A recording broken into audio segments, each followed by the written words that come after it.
You said Matt is going to be the head coach at Fresno State. Yep. How did that complicate things maybe in the last 24 hours before today? Yeah, it didn't get finalized, until here this morning.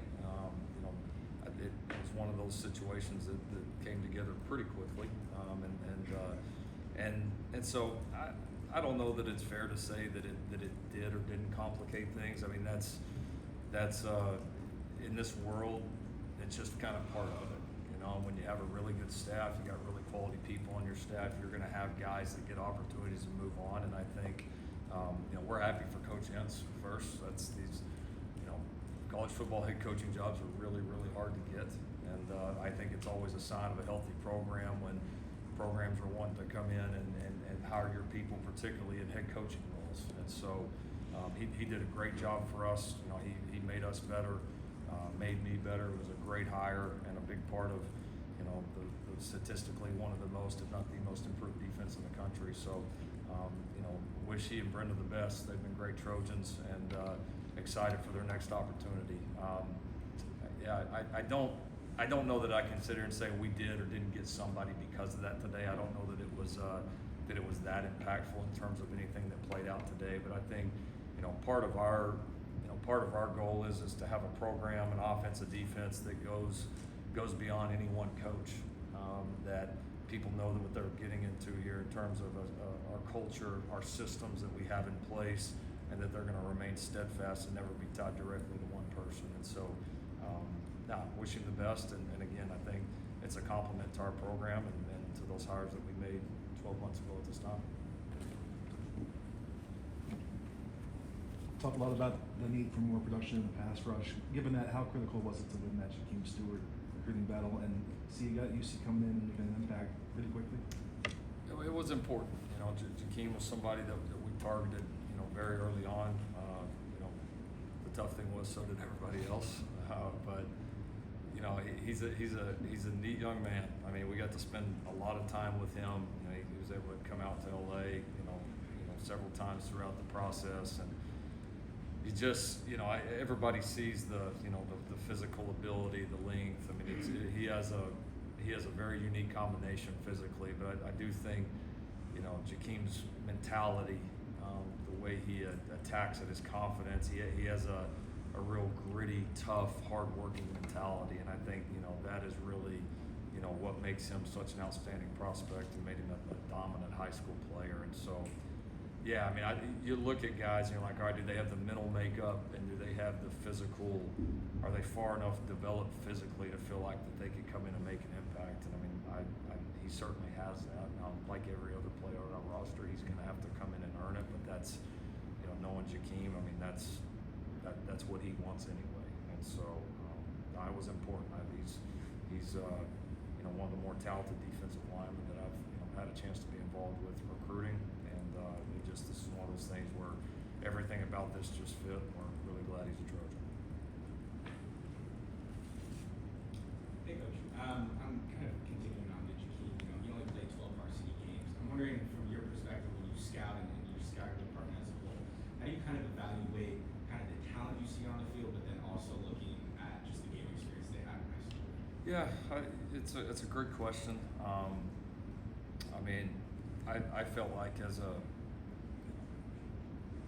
I felt like when we watched him in high school that he was advanced enough that he could have made an impact on a college field, even as a high school age player. I mean, you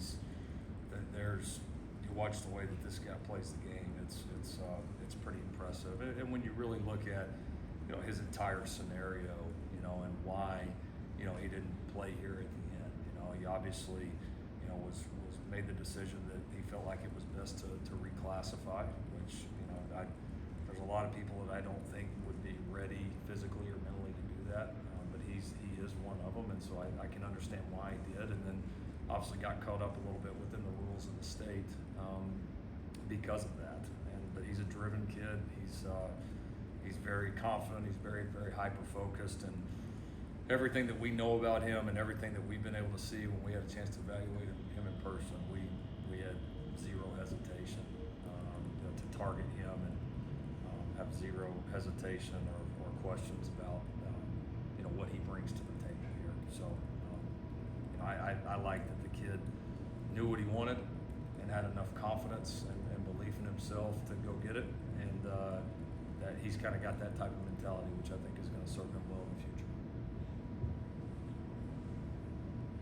Coach, you've been linked to a couple other jobs recently. Just when people approach you about that, what's your response? I tell them I'm a USC Trojan. I'm at the place I want to be, so it's a non-starter, it's a non-issue. I'm home. Obviously, the song is coming in for quarterback. After losing Jake and Miller, is getting the potential for another quarterback necessity for you guys? It is. We will look for another quarterback in the portal.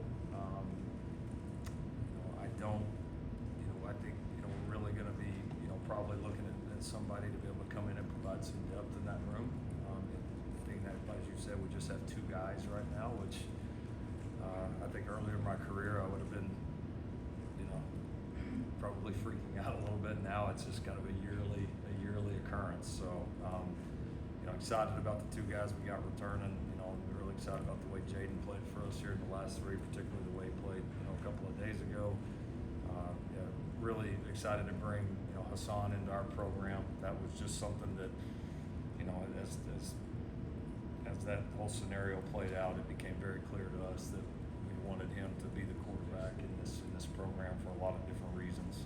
Specifically his mental makeup and his commitment to the team and commitment to want to be great. And so I can't wait to add him into the room. And yeah, we'll certainly in some form or fashion need to find a third guy, and we'll Coach Stewart, the rest of our staff will be diving into that heavily and find somebody to help come fill out the room. Thinking on Hassan was just kind of a strange, turbulent year for quarterback, recruiting, and you obviously have a pattern, with respect to quarterback at the time. How are you guys able to make Hassan feel like a priority throughout the whole process and ultimately, make him feel like he was the one you guys wanted? Yeah, I give Coach Stewart a lot of credit. I think Luke did a really great job, continuing to maintain a great relationship with Hassan and his family. Even at the point when we had another player committed at the position. And I think as that relationship began to grow, you're always constantly evaluating these guys, just like they're constantly evaluating schools, but that goes both ways. And I think this was really about Hassan, and the more we got to know him, got to evaluate him, the more we got to see again just his mental makeup, how team oriented he was, how serious he was about the game. We just felt like in the end that there wasn't a better fit for us, and that's eventually why we made the decisions that we made. And so I'm really excited to have them. I think all these players are so important, but the quarterback in terms of fitting within the program and what you're trying to build is obviously an important piece, and I feel like we landed on the perfect guy for us. Coach, what do you see from Eric Henderson just over the course of the cycle, then specifically kind of his chase of Jakeem? Yeah, he does a great job. I mean, Coach Henney's such a passionate guy. You feel the passion in the way he coaches, feel the passion in the way he recruits, and then when you add in his track record of pedigree and proven track record of development behind that, he did a great job. He obviously had some great connections to Jakeem, from being from the same general area. Those guys really hit it off early on, and I think we had recruited Jakeem even before that happened. But I think having Eric here and our defensive staff, I think was certainly a huge part of our pursuit of Jakeem and how it ultimately turned out here today. So great players want to be coached by the best. I mean, they do. They're great ones, and that gets confused because a lot of people say that they want to be great, and not everybody wants to make choices that actually take you to being great. But great players want to be coached by the best at the end of the day, you put this guy's track record up there, you know, that's a tough thing to say no to. And so he did a great job, as did a lot of our staff. I mean, thing with Jakeem and a lot of these recruits today, it's, you know, sometimes one guy gets a credit, a coach or a head coach or whoever. It is really a group effort. I mean, the amount of relationships that are built within so many different levels of the staff it's cool. And you could see today as guys were signing, phones are getting passed around, and I mean, people are talking to, you know, 20 different people on our staff, and it's pretty cool to see how strong those bonds have already become. Like now that things have started to come into focus a little bit, how do you feel just confidence-wise in Jaden kind of heading into next season and slotted in at that starter spot? And maybe how quickly could you see having an impact or being able to contribute? Yeah, I mean, I have a lot of confidence in Jaden. I mean, he you know, played well those to 2 big victories, and then I thought, you know, really put us in great position. I mean, you know, it was, you know, statistically the #1 passing defense in the country the other day that you know, he did a pretty good job against. And so I think he's going to continue to progress and get better and better. And we obviously have a ton of confidence in you know, both he and Hassan, and what that room has a chance to become. You know, we're going to put a lot of emphasis, put a lot of reps, put a lot of time into those 2 guys. And on top of their skill sets, I just love the way that those 2 guys are wired. We obviously have to get somebody else at some point in some role to fill out a room and make sure we're doing right by the team. But, you know, you told me next year that we're going in with those 2 guys. I feel like we will. I'm very, very excited about it. Hassan's got a great skill set. He can really throw the ball. He's very athletic.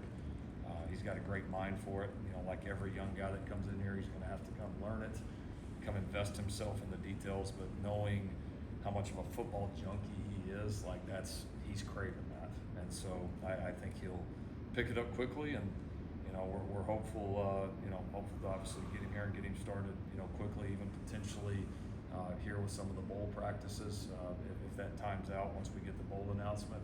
But we're going to be aggressive with these guys to try to get them ready as fast as we possibly can. Time for 2 more.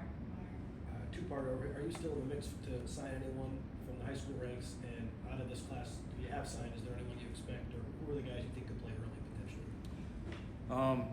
No, right now I think as I stand here today, unless I'm misspoken, I don't think we're missing anybody that we're still actively recruiting. So I think we've gotten. I think we're done here for the day from a high school standpoint.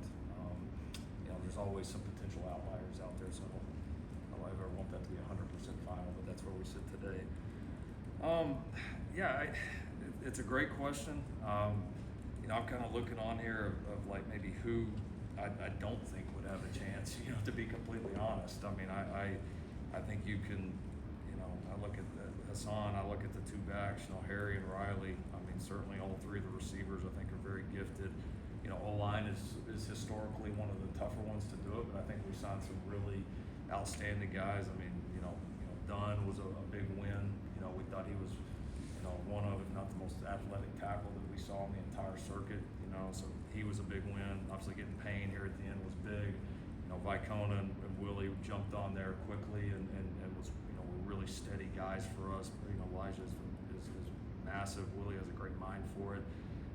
You know, getting Nella, you know, here in the last, you know, week to 10 days, you know, from a great program up there in Folsom. He was a guy we were super impressed with how he had progressed. I think if you kind of look at us, our usage of the tight end and the tight end sets, you know, really increased as high this year as we've been at any point. And you know, we've really put a concerted effort to building up that room, and I think Nella has a great chance to be a part of it. Certainly the DBs, I mean, you look at them with what we're losing, I mean, they're all going to have a great opportunity. Well, we'll see who's obviously ready to go, but the position flexibility of these guys is really important. So yeah, I mean, obviously they're not all going to, but there's not a lot of guys that I look on this list right now and say, all right, they got a really small chance to help us next year. I mean, there's a lot of potential high impact guys early on in their career on this list, which is a good feeling. 2-parter. Last year you gave us Desmond Stevens as a guy who was kind of under the radar. You thought, is there a guy in this class that fits that That was a bill? pretty good prediction. It was, Yeah. it was. And then, do you expect any other staff changes aside from Entz? No other no other expected staff changes right now. Now I know there's, you know, this is the time of year when those things happen, and as I said, we got a really good staff, and so, you know, people are going to want to, you know, are going to be interested in our guys, which is a sign of a healthy program, but nothing that I would call imminent right now by any stretch. Yeah, God, it's hard to nail down one, but I mean, there's a couple of guys in the class, man, that I think, you know, maybe people don't quite know their names, but I think they probably will soon. I mean, D. Reddick, that was one of my favorite players in the whole class. The way this guy plays the game is, some guys just look different. I would put James Johnson, I put JJ in that camp too. Got to see both those guys play live, and that term is football players, guys that look like it's very natural. The game's very easy for them. They did a lot for their respective high school teams. Those are two guys that I think were two of the more like versatile, kind of dynamic players that we signed. But there's a lot of them on this list that I'm pretty excited about. But I would list those guys. You know, Castro had a phenomenal senior year here. Alex Graham just won the state championship at Cass Tech. Another guy that had a great senior year. That DB class as a whole, Steve Miller, and that DB class as a whole is pretty exciting, and we need them to be, right? They're walking into a great opportunity, and I think that was certainly something that was on the minds of these guys when they looked at us, as they saw the opportunity here to come in and compete right away. Thank you, Coach Riley. Thank you. Thanks, everybody. Thank you.